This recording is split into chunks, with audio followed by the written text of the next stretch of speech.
Everybody, welcome to Creative Chess channel. My name is Novikova Galina. I'm a women FIDE master, and today we're going to discuss a topic which is called being an exchange up. You may ask me why to tell about this. If I have an exchange, I'll easily outplay my opponent. Of course, it's not like this.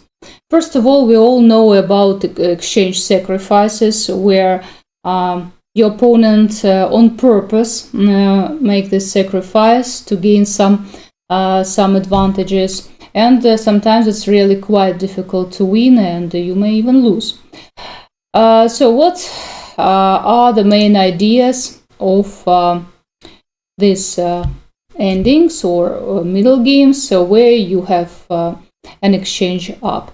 So first of all, it means that you have a rook or two rooks, like in this example, and you need to try to open the files. It's very important because rooks need these files.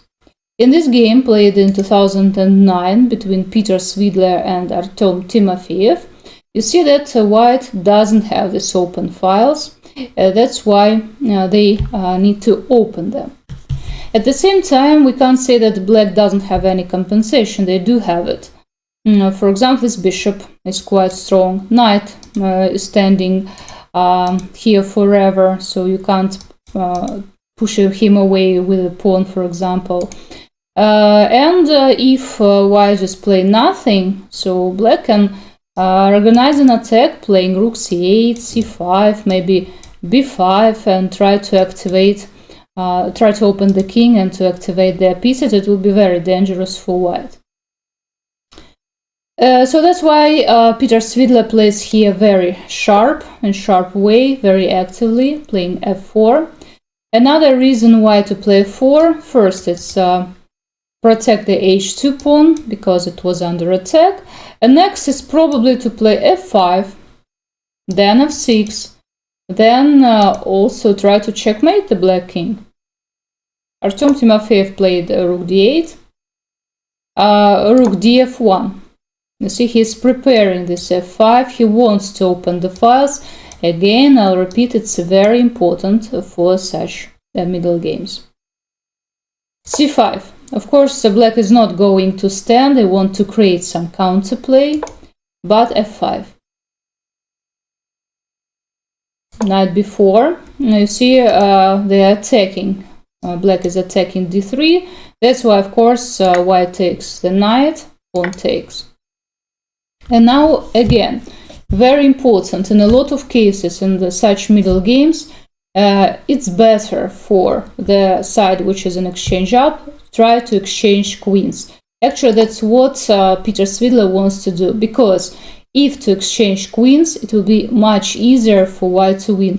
For example, I can show you this variation. Just imagine that black were greedy, they decided to win this pawn, but after rook to d1, they have to exchange rooks, because if not, for example, if to go here, then white just makes check and take their bishop. So they are obliged to take, and after exchanges, it's very easy for white to win. All that they need is just to go and capture all these pawns from the back side, of course. It's easier. And actually, it's very easy for white to play this position. Of course, after queen f2, black decided not to exchange and played queen e7. Queen e3, protecting the pawn on d3, and b3. You see, black tries to play very actively. They try to open the king, but king b1. So white's idea is, after this move, just to hide behind the black pawn. It's one of the most interesting and important things, yes, to know that black pawn in this time can be not an attacker, but a defender of the white king. It serves good purpose for white, and it's not necessarily take it, because if you take, for example, you see that you open your king, and, for example, bishop can already make some checks, queen can jump in and checkmate you, try to checkmate. So that's why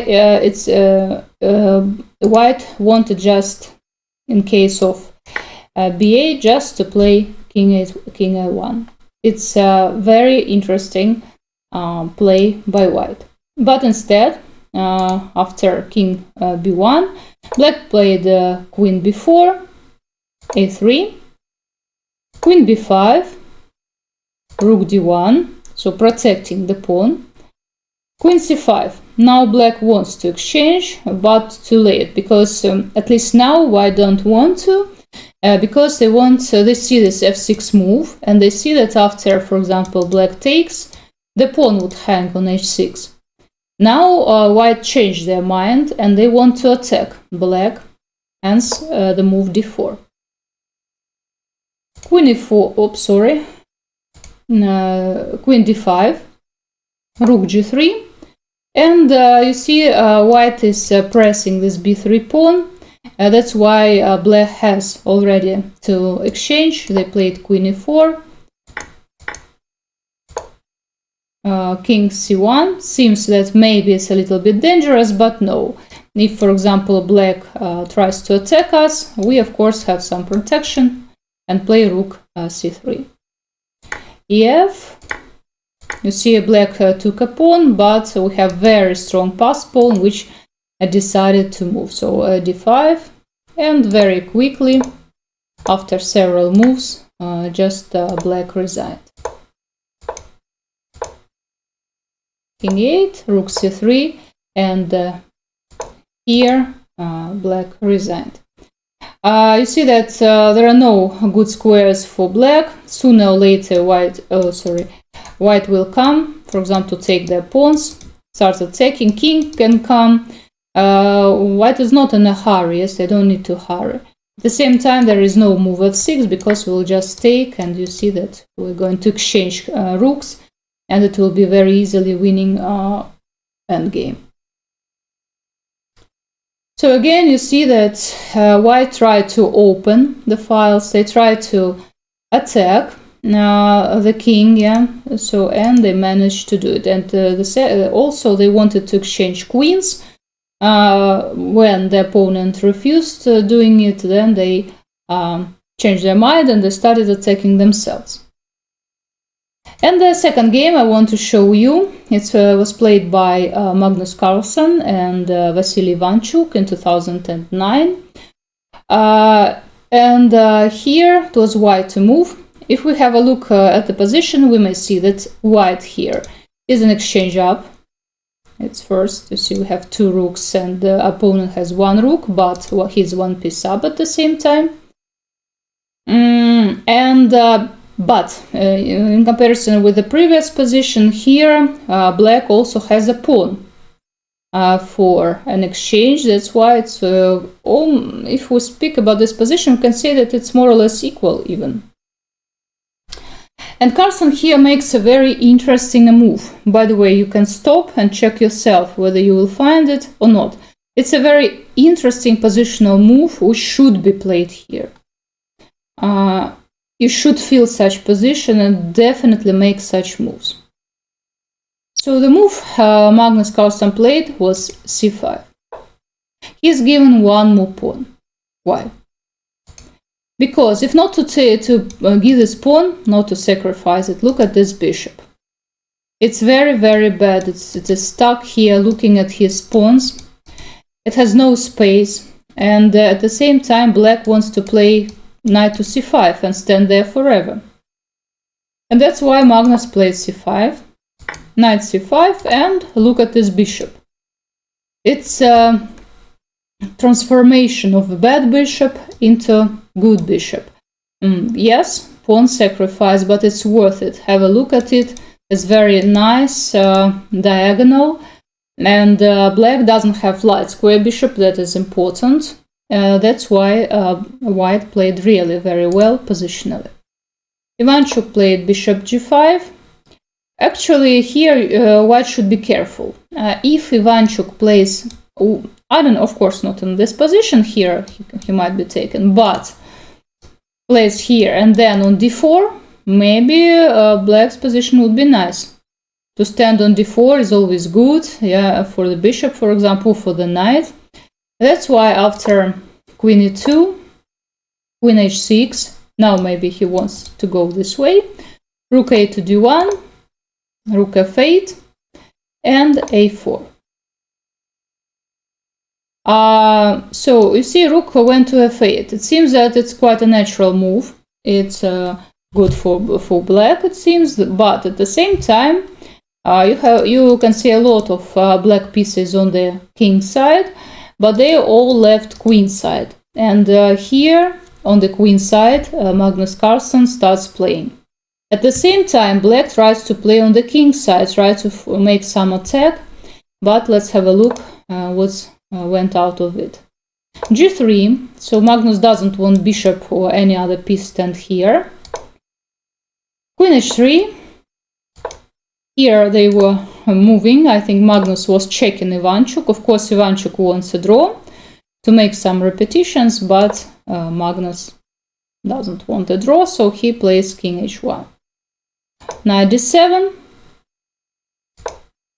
And rook goes to a1. Now it's absolutely clear where white is going to play. Besides, you see knight was standing here. Now black decided to bring the knight on the king side, try to attack Magnus, at the same time leaving this queen side.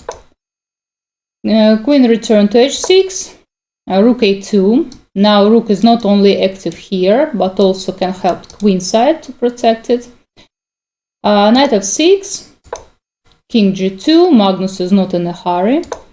Knight h5 and knight to d5. Seems that when I'm playing, yes, I always tell you if you want to attack, you should bring the pieces into to the king side, and later you will find out what to do. You'll find some sacrifices. And here it seems that black is very active. They have a lot of pieces, but no opportunities for winning here. So black took. Here is a sacrifice of the bishop. Of course, it's impossible to take it, yeah, because the pin, it's obvious. And Magnus played like queen f2. Bishop who takes. And here, after queen g5 and rook c2, black found a nice trick. Actually, it seems nice, yes, very beautiful, but at the same time, it was a bad move. So they wanted to win one more pawn. That's why they played d5. It seems that you can take the pawn, why not? Yeah, actually, Magnus took the pawn. And the idea of black is to play first, take here. Of course, white has to take, and then knight f4, and you are going to take this bishop. So black, during this operation, they just won a pawn, but the problem, guys, here, that winning this pawn, they opened the position. And here, if you remember, I told you that it's very important for white in such positions, try to open the rooks. Here, black opened the rooks of white with their own hands. Winning a pawn, yes, but at the same time, rooks now are standing on very good, on very good files. Come on, yeah, and they may attack either here or there. And Magnus played rook e2, queen attacking a3, and you see the exchanging, and they played for several more moves. Here already black has to exchange, because you see rook is under attack, knight is under attack, and after this, black just resigned. So it was knight b4 and king d2. You see white is going to capture the pawn. They are going to go from the back, capture all these pawns and promote their owns. It's very simple to do, and of course for Magnus it's even more simple. So guys, if you have an exchange up, if to conclude everything, first of all you need to try to open your rooks. Then in most cases, of course, chess is always good because there are a lot of exclusions, so you need to think But in a lot of cases, it's very good for you to exchange, for example, to exchange everything and come to this position. Unless it's a fortress, but you should understand, yes, whether you usually it's good when pawns of your opponent are on both sides of the board, because if it's on one side, it will be more difficult. If pawns are on both sides of the board, it will be very easy for you. So exchanges are usually good when you have an exchange up. And be careful, because exchange doesn't give you 100%, can't make you 100% sure that you're going to win. So guys, thanks for watching. Please subscribe to my YouTube chess channel. See you in my next videos, and bye bye.